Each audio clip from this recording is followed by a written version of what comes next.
എന്താടോ മാറി നിൽക്കുന്നത്? ഒന്നും ഇഷ്ടമായില്ലേ? അത് ഇത്രയും വിലയുള്ളൊന്നും വേണ്ടായിരുന്നു. അതെന്താ? എൻ്റെ കയ്യിൽ അതിനുള്ള ക്യാഷ് ഇല്ല. നാന്ത തല കുനിച്ച് പറഞ്ഞു. ആദ്യം അവളെ ദേഷ്യപ്പെട്ട് നോക്കി. അവളുടെ കൈ പിടിച്ചു വലിച്ച ട്രയൽ റൂമിൻ്റെ അടുത്തേക്ക് കൊണ്ടുപോയി. ഒരു ഭിത്തിയുടെ മറവിലേക്ക് ചേർന്ന് നിന്നു. അവളെ ചുമരിലേക്ക് ചേർത്ത് നിർത്തി. അവൾ പകപ്പോടെ അവൻ്റെ മുഖമുയർത്തി നോക്കി. അവൻ കൈകൾ രണ്ട് ചുമരിൽ ചേർത്ത് പിടിച്ച് അവളുടെ കണ്ണുകളിലേക്ക് നോട്ടം ചെയ്തു. എൻ്റെ പെണ്ണിന് ഡ്രസ്സ് എടുക്കാനുള്ള കാശ് ആദിദേവ് വിഷ്ണുവർദ്ധൻ സമ്പാദിച്ചിട്ടുണ്ടോ? മനസ്സിലായോ? ഇനി ഇങ്ങനെ കണക്ക് പറഞ്ഞ് വന്നാ. അതും പറഞ്ഞ് ആദ്യവളുടെ കഴുത്തിലേക്ക് പല്ലുകളാഴ്ത്തി. അവൾ എരിവലിച്ചു പോയി. അവൻ മുഖമുയർത്തിയതും കാണുന്നു നിറഞ്ഞ് തുളുമ്പാറായ അവളുടെ കണ്ണുകളാണ്. ശിക്ഷ ഇതായിരിക്കും. ഈ കണ്ണുകൾ ഇങ്ങനെ നിറയ്ക്കുന്ന എനിക്ക് ഇഷ്ടമല്ല, കേട്ടല്ലോ. നീ എന്നാ ഞാനാണ്, ഞാനെന്നാ നീ. ഭാര്യ ഭർത്താക്കന്മാരാവാൻ പോകുന്നവരാണ് നമ്മൾ. ഒരുമിച്ചൊരു ജീവിതത്തിലേക്ക് അടക്കേണ്ടവർ. എനിക്കറിയാം നിനക്ക് എന്നെക്കുറിച്ച് ഒന്നും അറിയില്ലെന്ന്. നിന്നോട് പെട്ടെന്ന് ഇഷ്ടം തോന്നി വിവാഹാലോചിച്ച് വന്നല്ല ഞാൻ. എല്ലാം ഞാൻ പറഞ്ഞിരുന്നുണ്ട്. അതുവരെ എൻ്റെ പെണ്ണ് വെയിറ്റ് ചെയ്യണം. അവളുടെ കവിളിൽ തട്ടി ആദ്യം പറഞ്ഞത് നന്ദ വിശ്വസിക്കാനാവാതെ അവനെ നോക്കി നിന്നുപോയി. അവൻ അവളുടെ കണ്ണുകൾ തുടച്ചു നീക്കി അവളെ കൂട്ടി അമ്മുവിൻ്റെ അടുക്കിലേക്ക് പോയി. കല്യാണപ്പുട ഒഴികെ ബാക്കിയെല്ലാ ഡ്രസ്സും അവരവിടുന്ന് എടുത്തു. അമ്മുവിനും അച്ഛനും അവർ തന്നെ ഡ്രസ്സ് എടുത്ത് കൊടുത്തു. എല്ലാം എടുത്തു കഴിഞ്ഞതും സമയം 1 മണി കഴിഞ്ഞിരുന്നു. അളിയ എല്ലാം കഴിഞ്ഞില്ലേ? പാക്ക് ചെയ്ത് കിട്ടാനായി വെയിറ്റ് ചെയ്ത സമയത്താണ് സഞ്ജയ് അവിടേക്ക് എത്തിയത്. സഞ്ജയ് കണ്ടതും അമ്മുവിൻ്റെ കണ്ണുകൾ അവനിലായി തന്നെ പതിച്ചു. സഞ്ജയ് സന്തോഷത്തോടെ നന്ദയോട് ഓരോ സംസാരിക്കുന്നു അമ്മു ചെറുപുഞ്ചിരിയാൽ വീക്ഷിച്ചു. എന്നെ ഇങ്ങനെ കണ്ടൂടെ? അമ്മു മുഖം വീർപ്പിച്ച് നിന്നു. ഡ്രസ്സെല്ലാം പാക്ക് ചെയ്ത് കിട്ടി. സ്റ്റാഫ്സ് എന്നെ കാറിൽ കൊണ്ട് വെച്ച് കൊടുത്തു. എന്തായാലും ടൈം ഇത്രയായില്ലേ, നമുക്ക് വല്ലതും കഴിച്ചിട്ട് പോവാം. അതും പറഞ്ഞ് ആദ്യം മുന്നിലേക്ക് നടന്നു. ടെക്സ്റ്റൈൽ ഷോപ്പിന്റെ കുറച്ചപ്പുറം മാറി ഒരു റെസ്റ്റോറൻറ്റ് ഉണ്ടായിരുന്നു. എല്ലാവരും അവിടേക്ക് പോയി. കൈ കഴുകി വന്ന് ഒരു റൗണ്ട് ടേബിളിന് ചുറ്റും എല്ലാവരും ഇരുന്നു. വൈഷ്ണവി, ആദി, നന്ദ, അമ്മു, സഞ്ജയ് എന്നീ ഓർഡറിലാണ് ഇരുന്നത്. അമ്മു സഞ്ജയെ നോക്കി. അവൻ കാര്യമായിട്ട് മെനു കാർഡ് നോക്കാൻ തിരക്കിലാണ്. എന്താ എല്ലാവർക്കും വേണ്ടേ? സഞ്ജയ് ചോദിച്ചു. എനിക്ക് ഊണ് മതി മോനെ, വൈഷ്ണവി പറഞ്ഞു. 2 ചിക്കൻ ഫ്രൈഡ് റൈസും ചില്ലി ചിക്കനും. അമ്മുവിനെന്താ വേണ്ടേ? നന്ദക്ക് പറയാൻ ഇടകൊടുക്കാതെ ആദ്യം പറഞ്ഞു. എനിക്ക് ബിരിയാണി മതി. വെയിറ്റർ വന്ന് ഓർഡർ എടുത്ത് പോയി. കുറച്ച് കഴിഞ്ഞ് ഫുഡ് വന്നു. എല്ലാവരും കഴിച്ചു തുടങ്ങി. ടേബിളിൻ്റെ അടിയിലൂടെ ആദിയുടെ ഇടത് കൈ നന്ദയുടെ മടിയിലായിരുന്ന ഇടത് കൈയിലേക്ക് ഓർത്തു. നന്ദ ഞെട്ടലോടെ അവനെ നോക്കി. അവൻ്റെ കൈകൾ അവളുടെ കൈകൾ തഴുകി തലോടി കടന്നുപോയി. നന്ദക്ക് ഒന്നും കഴിക്കാൻ സാധിച്ചില്ല. അവൻ കഴിക്കാനായി കണ്ണു കാണിച്ചു. അവൾ എങ്ങനെയൊക്കെയോ കഴിച്ചു തീർത്തു. നീ എന്താ പൂജ പറയുന്നേ? ആദ്യ കല്യാണത്തിലെ ഡ്രസ്സ് എടുക്കാൻ പോയെന്നോ? ഇങ്ങനെ കോമഡി പറഞ്ഞ് നീ ചിരിപ്പിക്കല്ലേ കേട്ടോ. ഫോൺ കോളിൽ കൂടെ മറുവശത്ത് പ്രീതിയുടെ ചിരി മുഴങ്ങി കേട്ടു. ഞാൻ തമാശ പറഞ്ഞല്ലോ പ്രീതി, സത്യ. ആദ്യം വൈഷ്ണവി ആൻറ്റി ആ പെണ്ണും കൂടിയാ ഡ്രസ്സ് എടുക്കാൻ പോയേക്കുന്നത്. അപ്പൊ അവൾ പിന്മാറിയില്ല അല്ലേ? അങ്ങനെ വരേണ്ടതല്ലല്ലോ. ഏതൊരു പെണ്ണ് വിശ്വസിക്കാൻ തരത്തിലുള്ള ഫോട്ടോസ് അല്ലേ ഞാൻ ദേവനന്ദക്ക് അയച്ചു കൊടുത്ത്? ചുമരിലേക്ക് ആഞ്ഞടിച്ച് പ്രീതി പറഞ്ഞു. നീ എന്താ പ്രീതി ചെയ്ത്? എന്നോട് പറ, ഏത് ഫോട്ടോസ്? എനിക്കൊന്നും മനസ്സിലാവുന്നില്ല. ആ പ്രിയ സത്യമൂർത്തിയില്ലേ, അവൾ ആദ്യം തമ്മിലുള്ള ഫേക്ക് ഫോട്ടോസ് ക്രിയേറ്റ് ചെയ്ത് ഞാൻ ദേവനന്ദക്ക് അയച്ചു കൊടുത്തു. അത് കണ്ട് യുവാത്തിൽ നിന്ന് അവൾ പിന്മാറുന്നു കരുതി. എന്നാലും ആ പെണ്ണ് എന്തുകൊണ്ട് പിന്മാറിയില്ല? പ്രീതി, ഇതെങ്ങാനും ആദ്യം അറിഞ്ഞുള്ള അവസ്ഥ എനിക്ക് ആലോചിക്കാൻ വയ്യ, പൂജ ഭയത്തോടെ പറഞ്ഞു. ഇതിന് പിന്നിൽ ഒരിക്കലും ഞാനാണെന്ന് അവൻ അറിയില്ല. അവള് പിന്മാറിയില്ല അല്ലേ? ഞാൻ നാട്ടിലേക്ക് വരിക ഉടൻ തന്നെ. അങ്ങനെ അവരെ ഒന്നിപ്പിക്കാൻ എനിക്കാവില്ല. എനിക്ക് വേണവൻ. അവൻ്റെ താലി എൻ്റെ കഴുത്തിലല്ലാതെ വേറൊരു പെണ്ണിൻ്റെ കഴുത്തിൽ വീഴാൻ ഞാൻ അനുവദിക്കില്ല. അതും പറഞ്ഞ് ദേഷ്യത്തോടെ അവൾ ഫോൺ കട്ട് ചെയ്തു. ഫുഡ് കഴിച്ച് റെസ്റ്റോറൻറ്റിൽ നിന്ന് ഇറങ്ങാൻ നേരമാണ് ഒരു പെണ്ണ് വന്ന് ആദ്യം പെട്ടെന്ന് കെട്ടിപ്പുണർന്നത്. നന്ദ ഞെട്ടലോടെ ആദ്യം നോക്കി. ആദ്യം പെട്ടെന്ന് ആ പെൺകുട്ടിയിൽ നിന്ന് പിന്മാറി. ആളെ നോക്കിയതും അവൻ അതിശയിച്ചു പോയി. നന്ദ കുശുമ്പുത്തിയ മുഖത്തോടെ അവരെ നോക്കി നിന്നു. ഡാ ആദി, സർപ്രൈസ് ആയി പോയല്ലോ, അവൾ സന്തോഷപൂർവ്വം പറഞ്ഞു. നീ എപ്പത്തിയിട് നാട്ടില്? 2 ദിവസം ആയതേ ഉള്ളൂ. ആരടി ഈ പെണ്ണ്? അമ്മു നന്ദയുടെ ചെവിയിലായി ചോദിച്ചു. എനിക്കെങ്ങനെ അറിയാനാ? നന്ദ പിറുവിറുത്തു. ഡീ നീർക്കോലി, ഞാനിവിടെ ഉണ്ട്. നിനക്ക് അവനെ മാത്രമേ കണ്ടുപിടിക്കുള്ളൂ? സഞ്ജയ് അവിടെ അടുക്കളയ്ക്ക് വന്ന് ചോദിച്ചു. ഓ സോറിടാ, ഞാൻ ശ്രദ്ധിച്ചില്ല. How are you? സഞ്ജയെ ഹഗ് ചെയ്തവൾ ചോദിച്ചു.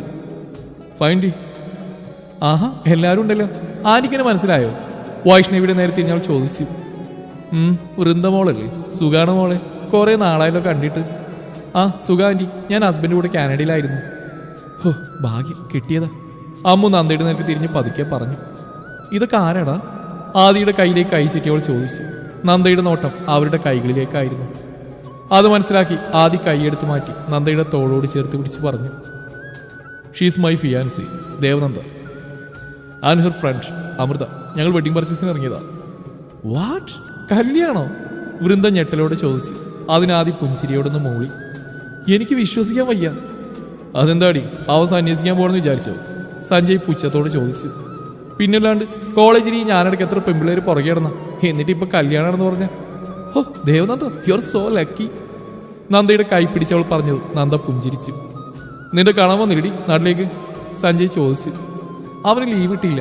അമ്മമ്മക്ക് വയ്യാത്തതുകൊണ്ട് ഞാൻ പെട്ടെന്ന് പോന്ന. എങ്കിൽ ശരിയാണ്, പിന്നെ കാണാം. ഓക്കെടി, കല്യാണത്തിന് വരണം. ഈ വരുന്ന ഒക്ടോബർ 25-നാണ് മാരേജ്. ഞാൻ വീട്ടിലേക്ക് വരുന്നുണ്ട്. ഷുവർഡാ. എല്ലാവരോടും യാത്ര പറഞ്ഞവൾ പോയി. സഞ്ജയ് തിരിച്ച് ടെക്സ്റ്റൈൽസിലേക്ക് പോയി. ആദ്യം തന്നെ നന്ദയെ അമ്മുനെയും വീട്ടിൽ കൊണ്ടാക്കി. ദിവസങ്ങൾ കടന്നുപോയി. ഇന്നാണ് ആദിയുടെയും നന്ദയുടെ എൻഗേജ്മെന്റ് നന്ദയുടെ വീട്ടിൽ വെച്ചും കല്യാണം ഗ്രാൻഡായി AV ഓഡിറ്റോറിയത്തിൽ വെച്ച് നടത്താനാണ് തീരുമാനിച്ചത്. രാവിലെ അമ്മു നന്ദയുടെ വീട്ടിലെത്തി. അമ്മുവാണ് നന്ദയെ ഒരുക്കിയത്. പീച്ച് പിങ്ക് കളർ എംബ്രോയിഡറി ലഹങ്കയാണ് ആദ്യം നന്ദക്ക് വാങ്ങി നൽകിയത്. അതിന് മാച്ചായ ആഭരണങ്ങളും ആദ്യം വാങ്ങിയിരുന്നു. ഇടത്തെ കയ്യിൽ സ്റ്റോൺ വർക്ക് വരുന്ന 2 വളകളിട്ടു. ലൈറ്റ് മേക്കപ്പ് ആയിരുന്നു. എല്ലാം കഴിഞ്ഞ് അണിഞ്ഞൊരുങ്ങിയ നന്ദയെ കാണാൻ അതിസുന്ദരിയായിരുന്നു. എന്റെ നന്ദൂസെ, എന്നെ മൊഞ്ചാടി നിനക്ക്. ഇന്നെന്നെ ഡോക്ടർ കൈലാസം വീട്ടിലേക്ക് കൊണ്ടുവന്ന എനിക്ക് തോന്നുന്നു. ആരും കണ്ണുവെക്കണ്ട. 2 കൈ മുഴിഞ്ഞ് തലയിൽ ചേർത്ത് ഞൊട്ടയിട്ട് അമ്മു പറഞ്ഞു. പോ പെണ്ണെ, കളിയാക്കാണ്ട്. നീ തന്നെ നോക്ക്. അതും പറഞ്ഞ് നന്ദെ അമ്മു കണ്ണാടിയുടെ മുമ്പിലായി നിർത്തി. അമ്മു, ഇത് കുറച്ച് ഓവറല്ലേടി? ചുണ്ടിൽ ലൈറ്റായിട്ടേക്കുന്ന ലിപ്സ്റ്റിക്ക് ചൂണ്ടിക്കാട്ടി നന്ദു പറഞ്ഞു. ഡി പൊട്ടി, മിണ്ടാണ്ടിരുന്നോ, ഒന്നും ഓവറല്ല. അപ്പോഴാണ് സരോജിനി ചേച്ചി അവിടേക്ക് വന്ന്. ചേച്ചി എങ്ങനെയുണ്ട്, സൂപ്പറായിട്ടില്ലേ? അമ്മു നന്ദയെ ചേച്ചിയുടെ നേർക്ക് പിടിച്ചിരുത്തി ചോദിച്ചു. നന്നായിട്ടുണ്ട് മോളെ. അതാണ്, ഈ അമൃത കൈവച്ചാലൊന്നും മോശമാവാതിരിക്കില്ല, അമ്മു വലിയ ഗമയിൽ പറഞ്ഞു. ഓ പിന്നെ, മേക്കപ്പ് ഇല്ലെങ്കിൽ എന്റെ നന്ദമോള് സുന്ദരിയാ. സരോജിനി. ആദിയുടെ വീട്ടിൽ നിന്ന് എല്ലാവരും എത്തിച്ചേർന്നു. മോഹനും സരോജിനിയുടെ ഭർത്താവ് സതീഷനും അവരകത്തേക്ക് സ്വീകരിച്ചു. പിങ്ക് കളർ ഷെർവാണിയായിരുന്നു ആദിയുടെ വേഷം. ആ വേഷത്തിൽ ആദി സുന്ദരനായിരുന്നു. കാറിൽ നിന്നിറങ്ങിയ രോഹിണി വീടും ചുറ്റുപാടും ഫുൾ വീക്ഷിച്ച് പുച്ഛത്തോടെ ചിരിച്ചു. ഇതാണോ പെണ്ണിന്റെ വീട്? കഷ്ടം തന്നെ. ഈ ആദി എന്ന് കണ്ടിട്ടാണ് എന്തോ ഈ വിവാഹത്തിന് സമ്മതിച്ചേ. അടുത്തുനിന്ന പൂജയോടായി രോഹിണി പറഞ്ഞു. പൂജ അവർക്ക് മറുപടി നൽകാതെ മുന്നിലേക്ക് നടന്നു. പ്രീതി എന്തൊക്കെ കാട്ടിക്കൂട്ടിയെന്ന പേടിയിലായിരുന്നു പൂജ. സമയമായതും അമ്മു നന്ദയെ ഹാളിലേക്ക് കൊണ്ടുവന്നു. നന്ദയെ ആ വേഷത്തിൽ കണ്ടതും ആദിയുടെ കണ്ണുകൾ വികസിച്ചു. തല കുനിച്ച് കടന്നു വരുന്ന തന്റെ പെണ്ണിൽ അവൻ മതിമറന്ന് നോക്കി നിന്ന് പോയി. എന്നാ ഭംഗിയാ ഈ പെണ്ണിന്. ചുമ്മാതല്ല, അവൻ ഇവളെ തന്നെ വേണമെന്ന് പറഞ്ഞ്. നന്ദയെ കണ്ടത് രോഹിണി അടുത്തുനിന്ന് അവരുടെ ഭർത്താവിനോട് പറഞ്ഞു. അതിന് അയാളൊന്ന് മൂളി. അമ്മു നന്ദയെ ആദിയുടെ അടുത്തായി നിർത്തി ബാക്കിലേക്ക് നീങ്ങുന്നപ്പോൾ അവൾ എടുത്തിരുന്ന സാരി തട്ടി വീഴാൻ പോയത് ഒരാൾ അവളെ ചേർത്ത് പിടിച്ചു. അയാളെ കണ്ടതും അവളുടെ നെഞ്ചിരി പേറി. നോക്കി നടന്നൂടെ ഉണ്ടക്കണ്ണി? സഞ്ജയ് അവളെ നേരെ നിർത്തി ചോദിച്ചു. അത് കേട്ടത് അമ്മു കണ്ണുവീഴ്ച അവനെ നോക്കി. ഉരുട്ടല്ലേ, കൂടുതൽ ഉരുട്ടിയാലേ ആ ഉണ്ടക്കണ്ണുകൾ താഴെ കിടക്കും. അവൾ അവനെ നോക്കി പുച്ഛിച്ച് മാറി നിന്നു. സഞ്ജയ് അവളെ കൂർപ്പിച്ച് നോക്കി. അമ്മു മൈൻഡാക്കാതെ ഫ്രണ്ടിലേക്ക് നോക്കി നിന്നു. അടുത്തായി നിൽക്കുന്ന നന്ദയെ നോക്കി ആദ്യം മനോഹരമായി പുഞ്ചിരിച്ചു. നന്ദയെ അവനെ നോക്കി കഷ്ടപ്പെട്ടൊരു ചിരി മുഖത്ത് വരുത്തി. അത്രയ്ക്ക് ടെൻഷനിൽ നിൽക്കുവാണ് കൊച്ച്. Any problem? അവിടെ അടുക്കളയിലേക്ക് നീങ്ങുന്ന ഒരു പുരികുയർത്തി അവൻ ചോദിച്ചു. നന്ദ ഇല്ലെന്ന് തലയാട്ടി. ടേക്ക് എ ഡീപ് ബ്രീത്ത്സ്, പേടിക്കാതെ നിൽക്ക്. അതിന് നന്ദ അവനെ നോക്കി തലയാട്ടി ഒരു ദീർഘശ്വാസം എടുത്തു. സമയമായതും മുതിർന്നവർ തമ്മിൽ ജാഥ കൈമാറ്റം നടന്നു. മോതിരം കൈമാറാൻ പറഞ്ഞത് ആദിയുടെ പേര് കുത്തിയ പ്ലാറ്റിനം റിങ് അവൻ കൈകളിലേക്ക് എടുത്തു. നന്ദ വലതുകരം അവന് നേരെ നീട്ടി. അവൻ പുൻസിരിയോടെ അവളുടെ കൈ പിടിച്ച് മോതിരവിലേക്ക് മോതിരം ഇട്ടുകൊടുത്തു. ശേഷം അവളുടെ കൈ പിടിച്ച് അവൻ അമർത്തി മുത്തി. തൻ്റെ ശരീരത്തിലൂടെ ഒരു മിന്നൽ പിണർ പാഞ്ഞു പോകുന്ന പോലെ അവൾ വിറച്ചു. അവളുടെ വിറയൽ മനസ്സിലാക്കി അവൻ അവളെ കണ്ണിറുക്കി കാണിച്ചു. നന്ദ വിറക്കുന്ന കൈകളാൽ അവളുടെ പേര് കുത്തിയ മോതിരം എടുത്ത് ആദിയുടെ കൈകളിലേക്ക് അണിയിച്ചു. ശേഷം വൈഷ്ണവി നന്ദയുടെ കയ്യിൽ വളയണിച്ചു കൊടുത്തു. ചടങ്ങുകളെല്ലാം കഴിഞ്ഞതും ഫോട്ടോഷൂട്ട് തുടങ്ങി. ഡീ നന്ദ. ഫോട്ടോഷൂട്ട് കഴിഞ്ഞ് തളർന്നൊരിടത്ത് നിൽക്കുന്ന നന്ദയുടെ അടുത്തായി വന്ന് അമ്മു വിളിച്ചു. ഒരു ഫോൺ വന്ന് മാറിയെന്നായിരുന്നു ആദി. എന്താടി? ഡീ ആ പൂജാമേമല്ലേ ദോ അവിടെ നിൽക്കുന്നേ? വീണ്ടും പുറത്തായി നിന്ന് ആരോട് സംസാരിക്കുന്ന ഒരാളെ ചൂണ്ടി അമ്മു ചോദിച്ചു. മേമാണല്ലോ അത്. ആ ഒരു ഡോക്ടറിന്റെ ബന്ധുവല്ലേ? അന്ന് പറഞ്ഞ ഓർമ്മയില്ലേ? ഓ ശരിയാ, വാ അവരുടെ അടുത്ത് പോയി 2 വർത്താനം പറയാം. ഞാൻ അവരൊന്ന് കാണാതിരിക്കായിരുന്നു. വേണ്ട അമ്മു, ഒരു പ്രശ്നത്തിന് പോകണ്ട. ഇങ്ങോട്ട് വാ പെണ്ണെ, അവരെങ്ങനെ വെറുതെ ഇടാൻ പറ്റില്ല. നന്ദയുടെ കൈ പിടിച്ച് അവർ പൂജയുടെ അരികിലേക്ക് പോയി. Good morning ma'am. നീട്ടിയുള്ള കളിയാക്കിയ രീതിയിലുള്ള ശബ്ദം കേട്ട് പൂജ ഫോൺ കട്ട് ചെയ്ത് തിരിഞ്ഞു നോക്കി. ഞങ്ങളെ മനസ്സിലായോ മാമിന്? ഞാൻ അമൃത, ഇത് ദേവനന്ദ. മാമിന് സുഖാണോ? പുതിയ ജോലി വല്ല ആയോ മാം? ജോലി ആയില്ലെങ്കിൽ ദേ ഇവളോട് പറഞ്ഞാൽ മതി മാം. ആദിദേവ് വിഷ്ണുവർദ്ധന്റെ ഭാവി ഭാര്യ. എന്നാലും മാമിന്റെ ഒരു അവസ്ഥ നോക്കിയ നന്ദ. കഷ്ടം തന്നെയല്ലേ? താടി കൈ കൊടുത്ത് അമ്മു വിഷമത്തോടെ പറഞ്ഞു. നന്ദ എന്ത് ചെയ്യണമെന്നറിയാതെ പരിഭ്രമിച്ച് പകച്ചു നിന്നു. ഡീ, ഈ പൂജാരാണെന്ന് എനിക്കൊന്നും അറിയില്ല. ഈ കല്യാണം മുടക്കാനേ എനിക്ക് നിമിഷം നേരം മതി. കൂടുതൽ അഹങ്കരിച്ചാൽ അതും ഞാൻ ചെയ്തിരിക്കും. അവരുടെ നേരെ കൈ ചൂണ്ടി പൂജ ദേഷ്യത്തോടെ പറഞ്ഞു. അതിന് ദേവനാഥ വിവാഹം കഴിക്കാൻ പോകുന്നത് ആദിദേവ് വിഷ്ണുവർദ്ധനാണ്, അല്ലാതെ ഏടത്തിയുടെ ഭർത്താവ് അഭിരാം രാമകൃഷ്ണനല്ല. പെട്ടെന്ന് പിന്നിൽ നീട്ട ശബ്ദത്തിൽ 3 പേരും തിരിഞ്ഞു നോക്കി. തങ്ങളുടെ അടുത്തേക്ക് നടന്നു വരുന്ന ആദിയെ കണ്ടത് പൂജ അടിമുടി ഉറച്ചു. അമ്മുവും നന്ദയും എന്ത് ചെയ്യണമെന്നറിയാൻ നിന്നു. ആദിയുടെ കൂടെ തന്നെ സഞ്ജയ് ഉണ്ടായിരുന്നു. നന്ദയുടെ കൈകൾ അമ്മുവിന്റെ കൈകളിലായി മുറുകി. ആദ്യം നന്ദയുടെ അടുക്കിലേക്ക് ചെന്ന് അവൾ നോക്കിയെന്ന് പുഞ്ചിരിച്ചു. തിരിച്ച് അവളും ഒരു വിളറിയ പുഞ്ചിരി നൽകി. അവളുടെ തോളിലൂടെ ചേർത്ത് പിടിച്ച് പൂജയുടെ നേർക്ക് തിരിഞ്ഞു. എന്തെടുത്തി, ഭയങ്കര ഡയലോഗായിരുന്നല്ലോ, ഒന്ന് ചെയ്ത് കാണിച്ചാ. I am waiting. പൂജ അവരെ രണ്ടുപേരെയും നോക്കി തിരിഞ്ഞടന്നു. അതെ, അവിടെ നിന്നേ. ആദ്യം വിളിച്ചു. പൂജ തിരിഞ്ഞു നോക്കാതെ തന്നെ അവിടെ നിന്നു. നന്ദയെ അവിടെ നിർത്തി പൂജയുടെ അരികിലേക്ക് നടന്ന് അവളോടായി പതിയെ പറഞ്ഞു. ഈ വിവാഹം മുടക്കാനാണ് ചേച്ചിയുടെ അനിയത്തിയുടെയും പ്ലാനെങ്കിൽ ആദിദേവിന്റെ തനി സ്വരൂപം നീയൊക്കെ കാണും. അനിയത്തിയോടും കൂടി പറഞ്ഞു കൊടുത്തേക്ക്. പൂജ ഞെട്ടിവരച്ച് പകപ്പോടെ അവനെ നോക്കി. അവന്റെ മുഖത്തെ ദേഷ്യത്തിൽ തന്നെ അവൾ അടിമുടി വിറച്ചു. പെട്ടെന്ന് അവിടുന്ന് പോയി. തിരിഞ്ഞ് നന്ദയെ നോക്കി അവന്റെ കണ്ണുകളിൽ പ്രണയം നിറഞ്ഞു. അവനൊരു പുൻസിരിയോടെ അവരുടെ അടുക്കിലേക്ക് നടന്നു. സോറി സർ, പൂജ മാമിനെ കളിയാക്കാനായി ഞാൻ എന്തൊക്കെയോ പറഞ്ഞു. ഹേയ്, അതൊന്നും കുഴപ്പമില്ല അമ്മു. പിന്നെ ഈ സാറുവിളി വേണ്ട കേട്ടോ. ആദ്യം പറഞ്ഞതിന് മറുപടിയായിട്ട് അമ്മ ഒന്ന് മൂളി. തന്നെ അന്വേഷിച്ചു വന്നായിരുന്നു ഞാൻ. അവിടെ അമ്മ തിരക്കുന്നുണ്ട്, വന്നേ. നന്ദയുടെ കയ്യിൽ പിടിമുറുക്കി ആദ്യം പറഞ്ഞു. നന്ദ അടുത്തുനിന്ന് അമ്മുവിനെ നോക്കി. അവൾ കൂടെ ചെല്ലാൻ പറഞ്ഞു. അമ്മുവും തിരിച്ചു പോകാനായി തിരിഞ്ഞതും സഞ്ജയുടെ നെഞ്ചിലേക്ക് തന്നെ വീണു. ഹ, വീട് നോക്കിയിട്ട് നടക്കുന്നത്. ഇത് 2ാമത്തെ തവണയാ നീ എന്നെ നെഞ്ചത്തോട് കയറുന്നത്. ഞാൻ പോയി നിൽക്കുന്നിടത്ത് താൻ ഈ ഉണക്കനെഞ്ച് വിരിച്ച് നിൽക്കുന്ന എന്തിനാ? ഉണക്കനെഞ്ചോ? ഡേ, കൂടുതൽ വിളച്ചിലെടുക്കല്ലേ, ഒഞ്ഞു പോരാ. അതും പറഞ്ഞ് അമ്മു മുന്നോട്ട് പോയതും സഞ്ജയ് അവളുടെ കയ്യിൽ പിടിച്ചു. എന്താണോ, കയ്യിൽ നിന്ന് വിട്. അവന്റെ കയ്യിൽ നിന്ന് പിടിപിടിക്കാൻ ശ്രമിച്ചുകൊണ്ട് അവൾ പറഞ്ഞു. മൂത്തവരെ ബഹുമാനിക്കാൻ അറിയില്ല നിനക്ക്? ബഹുമാനം കൊടുക്കേണ്ടവർ കൊടുക്കാനറിയാം. ഓഹോ, അവ ഞാൻ ആ ലിസ്റ്റിലില്ലേ? ഇല്ല, താൻ കയ്യിൽ നിന്ന് വിട്ടേ. പെട്ടെന്ന് സഞ്ജയ് അവിടെ ഇടുപ്പിലൂടെ ചുറ്റി ഭിത്തിയിലേക്ക് ചേർത്ത് നിർത്തി. അവൾ പകപ്പോടെ അവനെ നോക്കി. ഇനി ഇങ്ങനെ ബഹുമാനം കാണിക്കാതിരുന്ന. അതും പറഞ്ഞ് സഞ്ജയ് അവിടെ വയറ്റിലെ സാരി നീക്കി നഗ്നമായ വയറിൽ അമർത്തി നുള്ളി. അമ്മു അവനെ ദേഷ്യത്തോടെ നോക്കി. ശിക്ഷ ഇതായിരിക്കും കേട്ടല്ലോ, നോക്കി പേടിപ്പിക്കുന്ന ഉണ്ടക്കണ്ണി. പിന്നെ എന്റെ നെഞ്ച് ഉണക്കിയാണോ അല്ലയോ എന്ന് മോൾക്ക് ഞാൻ താമസിയാതെ തെളിയിച്ച് തരാം. അമ്മുവിനെ നോക്കി കണ്ണിറുക്കി പറഞ്ഞവൻ അവിടുന്ന് പോയി. അപ്പോഴവന്റെ പ്രവൃത്തിയിൽ കണ്ണുമിഴിച്ച് കിളികൾ പാറി നിൽക്കുകയായിരുന്നു അമ്മു. ദാ അമ്മയുടെ മരുമോള്. നന്ദയെ പിടിച്ച് വൈഷ്ണവിയുടെ മുന്നിലേക്ക് നിർത്തി ആദ്യം പറഞ്ഞു. ഫോട്ടോഷൂട്ടൊക്കെ കഴിഞ്ഞില്ലേ, ക്ഷീണിച്ച മോള്? നന്ദയുടെ മുകളിൽ തൈകി വൈഷ്ണവി ചോദിച്ചു. നന്ദ ഇല്ലെന്ന് തലയാട്ടി. അപ്പോഴാണ് ഒരു പെൺകുട്ടി വന്ന് ആദിയുടെ തോളിലേക്ക് ശക്തിയായി അടിച്ചത്. അവൻ തിരിഞ്ഞു നോക്കിയെന്ന് കാണുന്നു മുഖമെല്ലാം വീർപ്പിച്ച് കൂർപ്പിച്ച് നോക്കുന്ന ഒരു സുന്ദരി കുട്ടിയാണ്. എന്താടി ആമിക്കുട്ടി? അവിടെ വീർപ്പിച്ച് വെച്ച കവളിൽ പിടിച്ചു വലിച്ചവൻ ചോദിച്ചു. ആദ്യമായിട്ട് എന്താ ഏടത്തി എനിക്ക് പരിചയപ്പെടുത്തി തരാത്തെ? കപട ദേഷ്യത്തിൽ അവന്റെ കൈ അവൾ തട്ടിമാറ്റി. ഓഹ് സോറി, മറന്നുപോയി. മാറങ്ങോട്ട്, ഇനി ഞാൻ പരിചയപ്പെട്ടോളാം. ആദ്യ തള്ളി നീക്കി അഭിരാമി നന്ദയുടെ വലതുകാരൻ കവർന്നു. ഹായ് എഴുതി, ഞാൻ അഭിരാമി, ആദ്യേട്ടൻ്റെ വില്യസിന്റെ മോളാ. ഇപ്പൊ സെക്കൻഡ് ഇയർ എഞ്ചിനീയറിംഗ് സ്റ്റുഡന്റ്.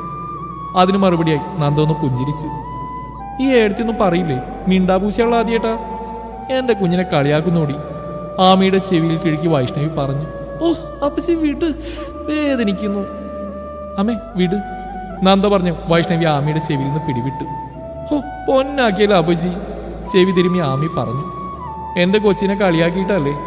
ഹോ ഒരു മരുമോളും അമ്മായിയമ്മേ, എന്താ സ്നേഹം. ആമി പുച്ഛിച്ചു. ആദിക്കൊരു കോൾ വന്നു. അവരോട് പറഞ്ഞാൽ മാറി നിന്നു. ആദ്യം പോയതും രാധികയും കുറച്ച് സ്ത്രീകളും അവരുടെ അടുക്കളയിലേക്ക് വന്നു. ഞങ്ങൾക്കൊന്നും പരിചയപ്പെടുത്തി തരുന്നില്ലേ കൈലാസം വീട്ടിലെ ഭാവി മരുമകളെ? കൂടെയുള്ള സ്ത്രീ പുച്ഛത്തോടെ ചോദിച്ചു. ഇവർ ഫോട്ടോഷൂട്ട് കഴിഞ്ഞ് എത്തിയതേ ഉള്ളൂ ജലജ. മോളെ മുത്തശ്ശന്റെ പെങ്ങടെ മോള ജലജ. ആദിയുടെ വല്യമ്മ രാധിക. ജലജയുടെ ആംഗ്ലയുടെ ഭാര്യ അംബികയെടുത്തി. കൂടെയുള്ള ഓരോരുത്തരെയും വൈഷ്ണവി പരിചയപ്പെടുത്തി കൊടുത്തു. എല്ലാവർക്കും നന്ദൊരു പുഞ്ചിരി സമ്മാനിച്ചു. കൊച്ചിപ്പ് എന്തിനാ പഠിക്കുന്നേ? ജലജ. BCom first year. ബികോമോ? ഈ ആദിക്ക് പോലെ വട്ടുണ്ടായിരുന്നു. അവനെ പോലെ ഡോക്ടർ ചെക്കന് വേറെ എത്ര നല്ല പെണ്ണിനെ കിട്ടിയനെ. അതന്നെ ജലജെ, നമ്മുടെ പ്രീതി മോളാണെങ്കിൽ എല്ലാം കൊണ്ട് ആദിക്ക് മാച്ചായിരുന്നു. സ്വത്തിന് സ്വത്തും കൂടാതെ ഡോക്ടറും. രാധികയുടെ വാക്കുകൾ കേൾക്കുന്തോറും അപമാനഭാരത്താൽ നന്ദയുടെ തലകുനിഞ്ഞു. അവളുടെ കണ്ണുകൾ നിറഞ്ഞു. ഏടത്തി, ആദിയുടെ ഇഷ്ടമാണ് ഞങ്ങൾക്ക് പ്രധാനം. അവന് നന്ദമോളെ ഇഷ്ടം. സ്വത്തും പണം നോക്കി എൻ്റെ മോൻ ആരെയും വിലയിടാറില്ല. ഈ പെണ്ണ് പുറകെ നടന്ന് വലവീശി പിടിച്ചതായിരിക്കും നമ്മുടെ ചെക്കനെ. ഇവളുമാരെപ്പോലുള്ള ദരിദ്രവാസിക്കൽ അതിന് പ്രത്യേക കഴിവാ. രാധിക ഒരു പുച്ഛത്തോടെ നന്ദയെ നോക്കി പറഞ്ഞു. വലിയ ശബ്ദത്തോടെ എന്തോ പൊട്ടിച്ചിതറി. എല്ലാവരും തിരിഞ്ഞു നോക്കിയെന്ന് കാണുന്നു നിലത്തായി പൊട്ടിച്ചിതറി കിടക്കുന്ന ഫ്ലവർ വേസ് ആണ്. നന്ദയുടെ കണ്ണുകൾ ആദിയുടെ മുഖത്തായി പതിഞ്ഞു. ദേഷ്യം കൊണ്ട് അവന്റെ ഞരമ്പുകൾ വലിഞ്ഞു മുറുകി, കണ്ണുകൾ ചുരുങ്ങി. അവൻ ദേഷ്യത്തോടെ അവരുടെ അടുക്കിലേക്ക് പാഞ്ഞു വന്ന് ചൂണ്ടുവിരൽ ഉയർത്തി കാണിച്ചു. എന്താ നിങ്ങൾ പറഞ്ഞേ? പറ, എന്റെ മുന്നിൽ വെച്ച് ഒന്നുകൂടെ പറ.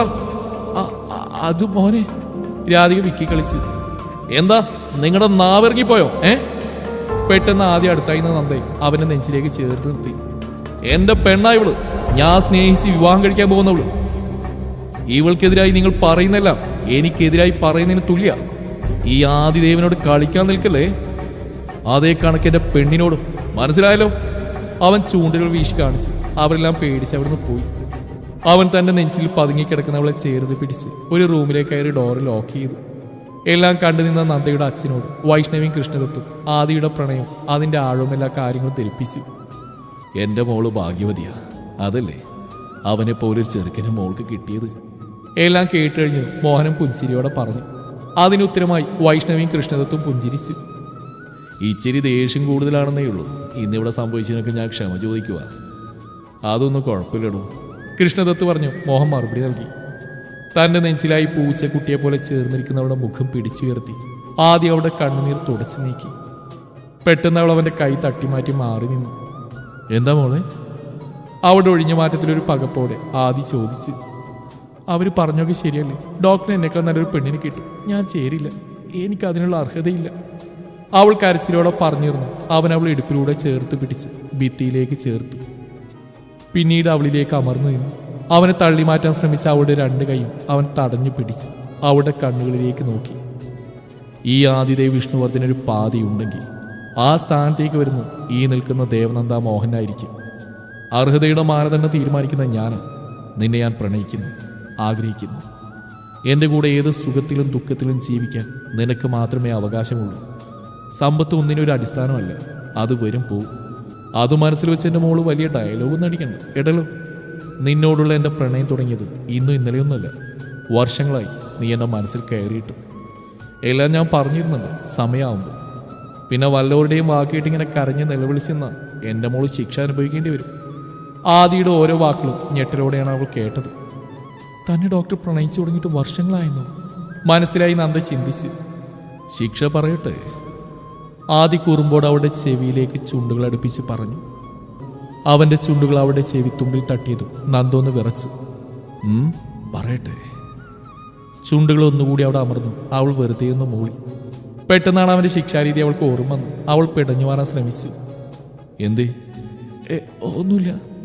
എങ്കിൽ അടങ്ങി നിൽക്ക്. അവളെ ഒന്നുകൂടി അമർത്തി പിടിച്ചത്. എന്തേ, മറ്റേ ശിക്ഷ ഓർമ്മ വന്നോ? അവൻ ചിരിയടക്കി ചോദിച്ചു. അവൾ മറുപടി അറിയാതെ പിടഞ്ഞു മാറി പോവാൻ ശ്രമിച്ചു. ശിക്ഷ പറയാതെ ഞാൻ മാറില്ല, അതുകൊണ്ട് എൻ്റെ മോളൊന്ന് അടങ്ങി നിൽക്കും. അതും പറഞ്ഞ് അവൻ കുനിഞ്ഞു വന്ന് അവളുടെ കഴുത്തിൽ ഇടത് സൈഡിലായുള്ള മറുകിൽ നാവ് കൊണ്ടൊന്ന് ഒടിഞ്ഞു. അവളുടെ കൈകൾ അവൻ്റെ കൈകളിലായി മുറുകി. അവൻ അവിടെ അമർത്തി കടിച്ചത് അവളൊന്ന് ഉയർന്നു പൊങ്ങി. ശേഷം അവൻ അവിടെ അമർത്തി ചുംബിച്ചു. അവൾ തളർന്നു ഭിത്തിയിലേക്ക് ചേർന്ന് കണ്ണുകൾ അടച്ച് നിന്നു.